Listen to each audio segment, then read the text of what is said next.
So the mean weight of a population is, this is an example. The mean weight of a population is 93 kilograms with a standard deviation of 4 kilograms. What's the probability that a randomly selected individual weighs less than 92 kilograms, which is not the same as 93, it's 92.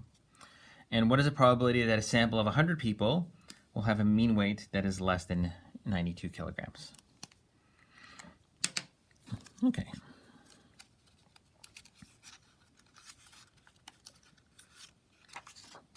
So part A, so what do we know? We know that the mean is 93. The standard deviation is 4.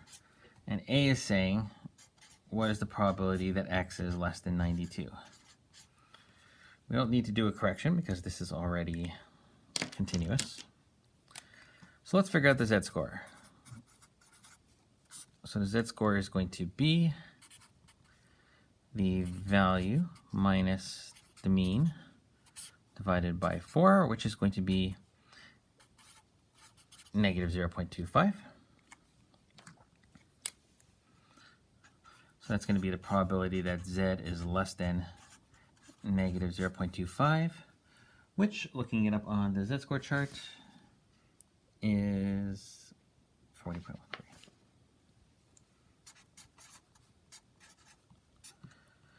So the probability of one person being 92 or less is 40.13%, not terribly unlikely. Part B, though, is saying, what is the probability that the average, the sample mean, is going to be less than 92? And we're going to be careful here. We're going to have to do, before we do the z-score, we're going to have to do a calculation. So our new mean is going to be the same as the old mean. It's still going to be 93.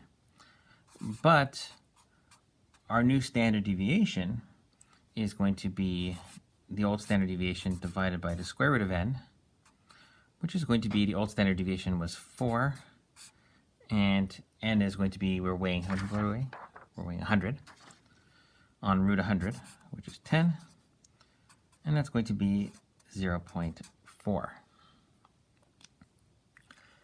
And this is, of course, going to change our z-score calculation. So now the z-score is going to be, so our x is still 92. The mean doesn't change. The mean was 93, it's still 93. The standard deviation, though, of the sample means is going to be 0.4. And, of course, that makes it negative 2.5.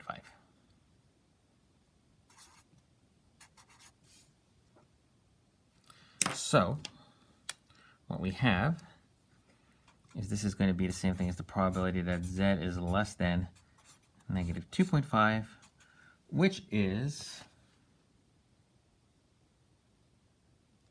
0.62. Wow, that's pretty small, actually. Which is actually going to be 0.62%. It's less than 1%. And so there we go. So you compare these numbers.